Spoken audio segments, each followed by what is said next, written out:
I am starting I'm starting my first tarot video. I'm feeling a little weird about it, but I think I'll get into the flow.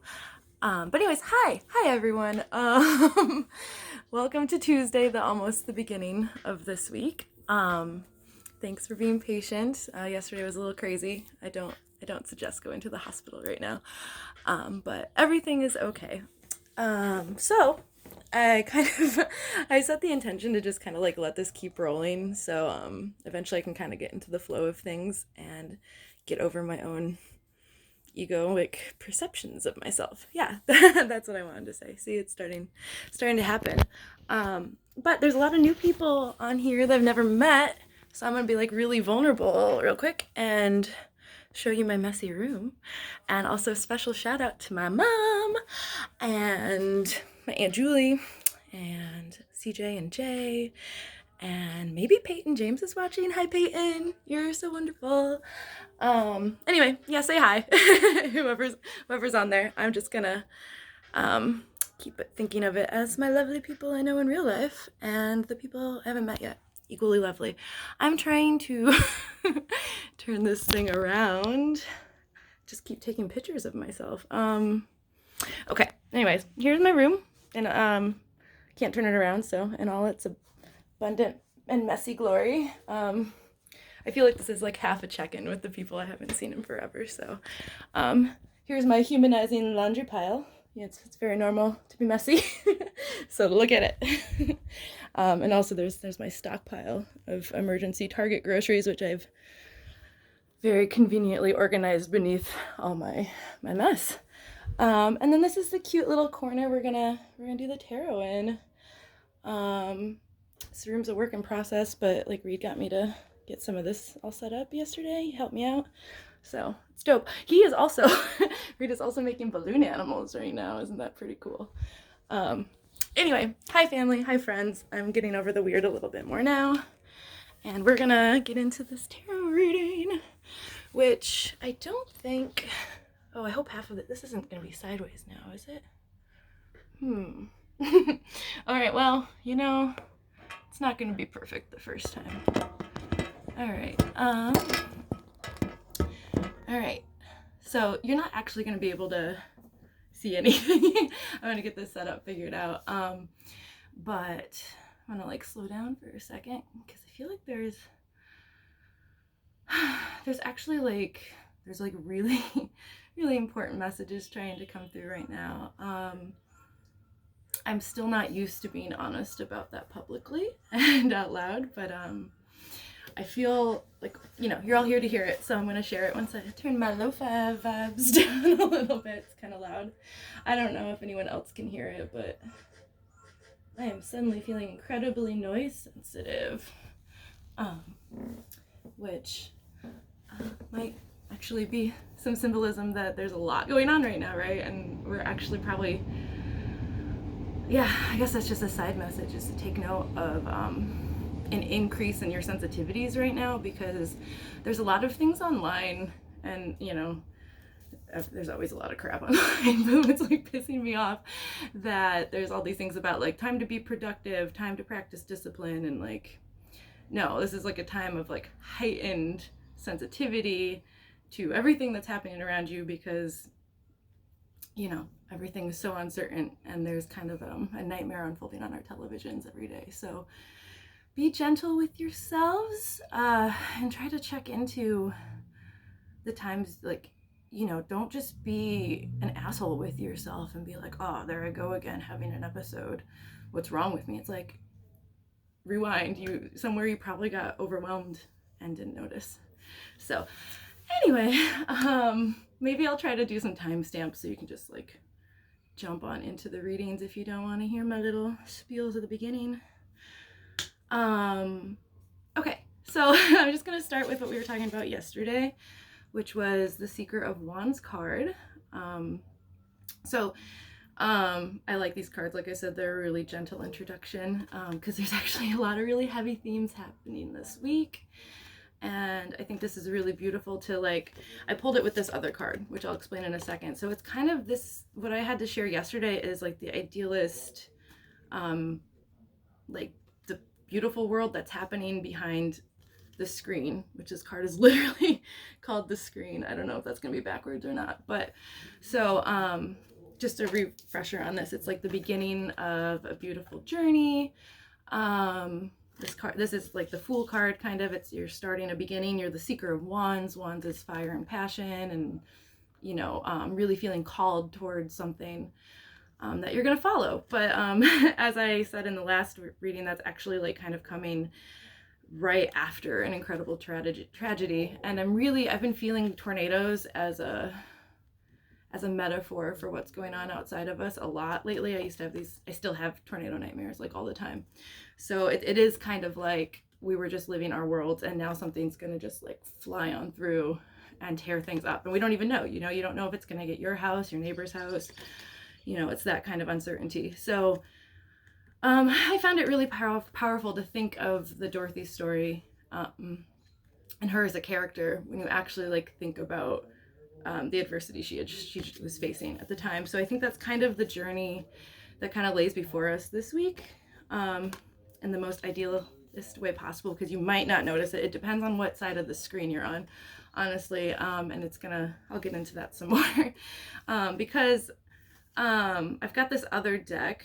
I think it's called like the Spirit of the Tarot deck or something that Reed's mom got me the first deck. My mom got me this deck. And it is very profound.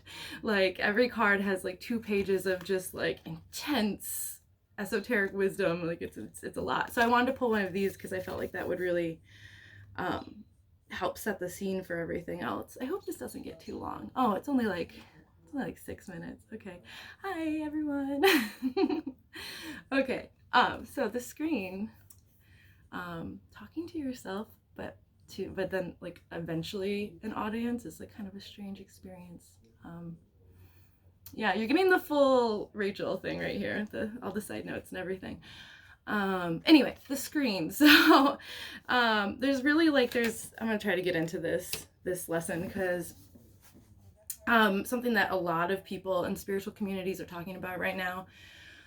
In general, it's always kind of a theme, but it's a very heightened time for this, is that there is your physical in front of you reality, and then there's that behind the scenes reality that I was talking about with the Dorothy card, and ultimately the behind the scenes reality that is constant and ever present, no matter what's happening, is like really the ultimate truth. It's this it's like the state of nirvana in Buddhism, it's heaven in Christianity.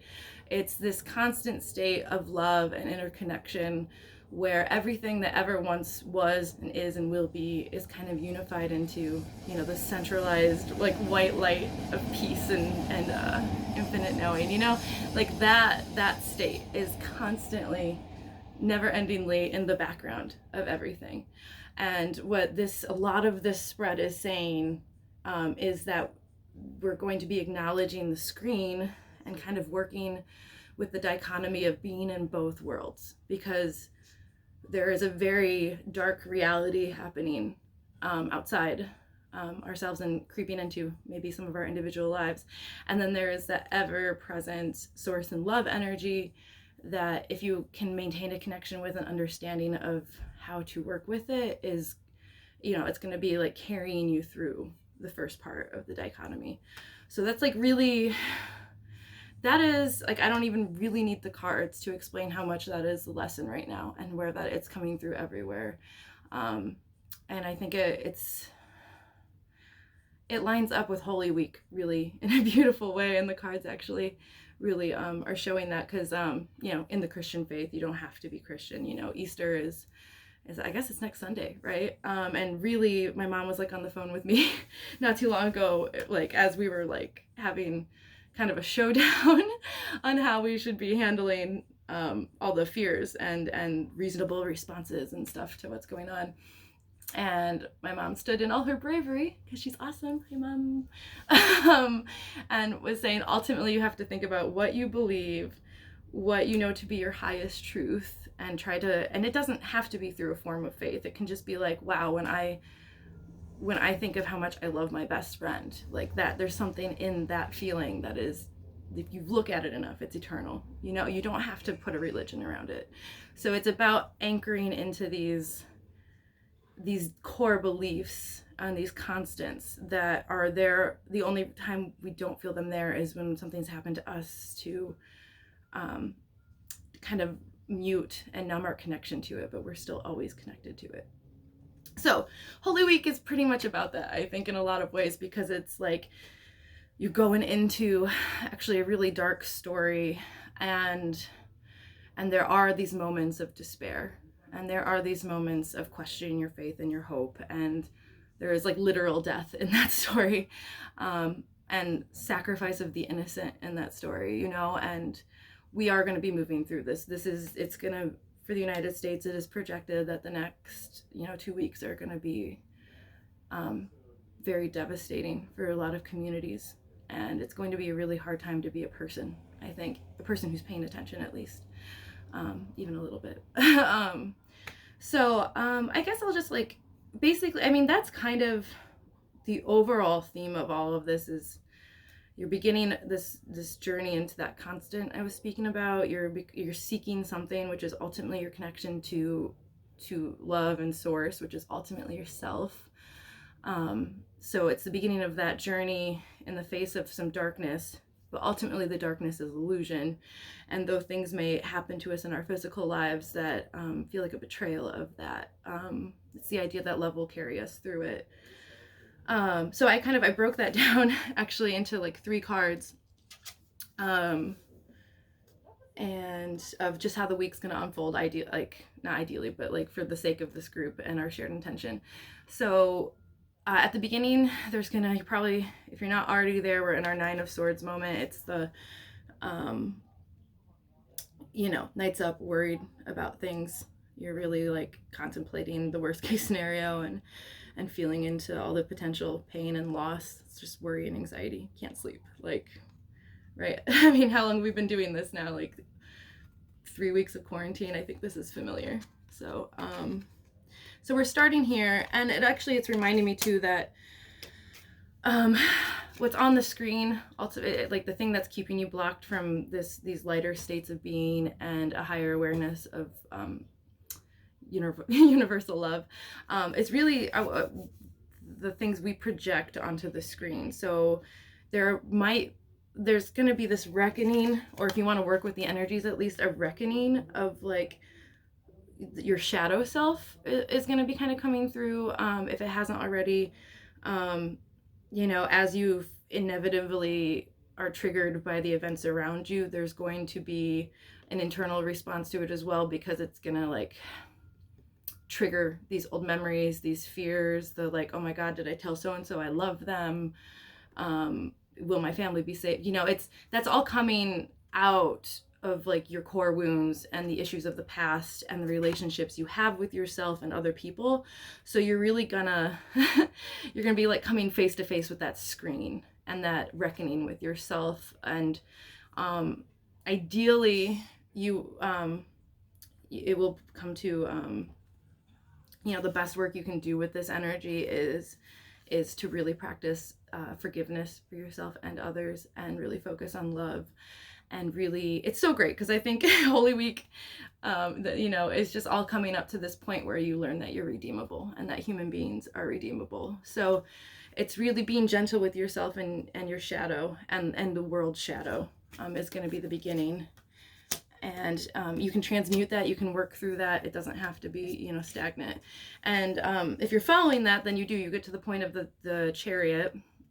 So that's willpower and drive and determination to actually be working with these energies and the things in your life, and really putting some action on top of the fear, kind of stepping out of helplessness and really strongly working with the areas you don't feel helpless, and the places you realize you still have control over yourself despite not being able to have control over your surroundings.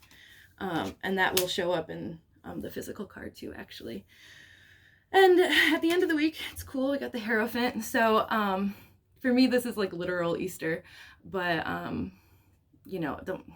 this doesn't have to be a Christian thing. I'm talking about it a lot this week, but obviously to some Christians this is evil, so take pick and choose what you want to believe. So anyway, so we are ending with this. You could just look at this and be like, ooh, there's a very holy day at the end of the week. And for some of you, I do invite, you to consider the sacredness of this week, because of the fact that we're starting a journey and that we're going into this really dark time, and because Christian holidays are usually laid on top of a pagan holiday. So like these themes are present in nature, they're present in like ancient tradition. It's not just Christianity. So yeah, we're really like kind of like leading up to this point at the end of the week where there, this can be spiritual wisdom. It can be anchoring in on a system or tradition that is going to help you get through this time. It could be this tarot, it could be your faith in other ways, but overall it's taking, the beginning of the week to the end of the week ideally is the shifting from our helplessness and our inability to reconcile with our inner selves and the darkest parts of ourselves in our world, taking that into drive and passion and determination to get to this place where we're starting to like siphon that energy through these systems that work for us and help us find the light on the other side of the shield. So that makes sense, right? And then I'm just wanted to wrap this up. I'm probably going to talk a little bit longer, actually. I want to wrap this up eventually with talking about the 4 emotional bodies, and then I'm going to pull, 4 energetic bodies. 1 is emotional, and then pulling some advice cards. I like to do readings, or other people often do too, where you're dividing the human experience and the soul experience of reality into the physical realm, which is pretty straightforward, your 3D reality, house, home, what's going on in your physical life, which ultimately is an expression of the other layers, and they kind of go back and forth. But that might just be another video, or you can talk about it in the comments if you guys want. So you got your physical, which is straightforward, 3D reality. You've got the mental, your thoughts, your intellect. A lot of people really identify almost completely with the mental realm, and there's like a lot more going on there. But so yeah, basically your thoughts, your logical, intellectual self. Then the emotional body, your relationships, creativity, feelings. Ultimately, it's your feelings. And then the spiritual realm, so passion and drive, and your connection with your inner self and spirit. So I don't know if I might write something up for this too, but man, I have like a banjo lesson with Reed and stuff, and this is quite the thing to do, right? It's taking some time. Thank you for listening, by the way, you guys, and thanks for just holding tight. Anyone who's watched this far, it's a weird experience. This whole thing locked in our houses, right? And left with ourselves to see what happens. I guess I'm getting very publicly witchy, right? Anyway, that's what this card's about, actually. It wasn't supposed to be a segue, but like, how dramatic. So this is in our physical bodies of existence. It's like we're I read a description of this card that actually was talking about isolation and having to be kind of stranded somewhere sometimes. But we're kind of between 2 worlds in a lot of ways. We're physically, just because like one physical reality started and the other stopped, or one stopped and the other's yet to start. And and we're just kind of like here at home going inward, trying to balance 2 worlds. I think, I wrote down it's passive, but it's powerful. And I think that's a really cool thing to remember about being stuck at home, because it's like the beginning of the week here, where like we have this tendency to feel worried and powerless. And so actually like stepping into the receptive, passive, powerful abilities that we have, such as journeys like this, or really whatever we find within ourselves, like it's a really cool way to look at the physical world right now. So we're in that space. We're holding space for that in this week in our physical. In the mental, a lot of people read this as having 2 choices to make. So that's a possibility, but I don't read it like that as often. For me, this is a card that speaks to a time that is going to take a lot of like inner faith and patience and listening. And like I always look at these swords, they're your thoughts, and often swords can represent actually heavy and difficult thoughts. So it's this balancing act, this holding of the mental realm into this like stillness, where maybe we can like suspend that enough to let the faith and the deeper understanding move through. Because ideally that's once that reckoning comes through a little bit, you'll be able to land somewhere a little more balanced. And it's it's a balancing act, balancing your thoughts. And emotionally, and I was kind of happy to see this, honestly, we got the Queen of Swords. So it's not suggesting, I mean, please cry as much as you need to cry, obviously, but it's actually a more reserved emotional response, and some authority, I think, over those emotions in a smart and logical and realistic sort of way. And I think from what we're about to go through, it would make sense that this might be our emotional responses, and there might actually be a purging time later that might not come as we go through it. And then in our spiritual realm, we got good old 10 of Swords.